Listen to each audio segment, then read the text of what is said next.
भारत एक ऐसी भूमि जिसकी मिट्टी में इतिहास की अनगिनत कहानियां दबी हैं। 1200 से लेकर 1600 ईस्वी के बीच भारत ने सुल्तानों, योद्धाओं, संतों और सम्राटों के उत्थान और पतन को देखा। इस दौर में दिल्ली सल्तनत का उदय, मुगलों का भारत आगमन और भक्ति काल जैसी महत्वपूर्ण घटनाएं हुई। तो चलिए समय के इस रोमांचक सफर पर चलते हैं और झांकते हैं मध्यकालीन भारत के गौरवशाली पन्नों पर। दिल्ली सुल्तनत का उदय 1206 से 1526। 1206 ईस्वी में कुतुबुद्दीन ऐबक ने गुलाम वंश की स्थापना की और दिल्ली सल्तनत का पहला सुल्तान बना। इसके बाद तुर्क, खिलजी, तुगलक, सैयद और लोदी वंश ने भारत पर शासन किया। 1290 में अलाउद्दीन खिलजी सत्ता में आए। कहते हैं कि उनकी निगाहें सिर्फ राजगद्दी पर नहीं बल्कि पूरे भारत पर थी। उसने मुगलों को हराया, दक्षिण भारत तक विजय अभियान किया और बाजार सुधारों में कीमतें घटाई। सोचिए, अगर आज अलाउद्दीन खिलजी का आर्थिक मॉडल होता तो टमाटर शायद 10 रुपये किलो मिलता।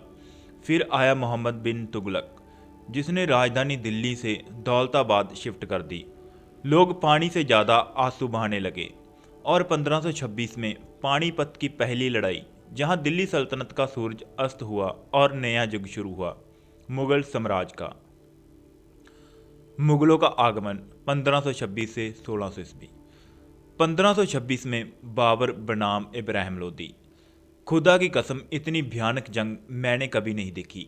यही कहा था बाबर ने जब उसने दिल्ली की गद्दी संभाली। इसके बाद आया उसका बेटा हुमायूं, जो शेर शाह सूरी से हारकर ईरान भाग गया। लेकिन किस्मत का खेल देखिए, 15 साल बाद वापस आया और फिर से दिल्ली पर राज किया। और फिर एक महान बादशाह का जन्म हुआ, अकबर। अकबर सिर्फ तलवार से नहीं बल्कि नीति और प्रेम से भी जीतता था। उसने दीन ए इलाही नाम धर्म बनाया, जो सभी धर्मों का संगम था। साथ ही राजा टोडरमल की कर प्रणाली से किसानों को राहत मिली। भक्ति और सूफी आंदोलन 1400 से लेकर 1600 ईस्वी। इसी समय में बहुत से सूफी संत भी देखने को मिले, जैसे कि कबीरदास, जिन्होंने लिखा था ढाई आखर प्रेम का पढ़े सो पंडित होए। कबीर ने हिंदू मुस्लिम एकता का संदेश दिया और अंधविश्वासों को तोड़ा। मीराबाई राजमहल को छोड़कर कृष्ण की भक्ति में लीन होगी।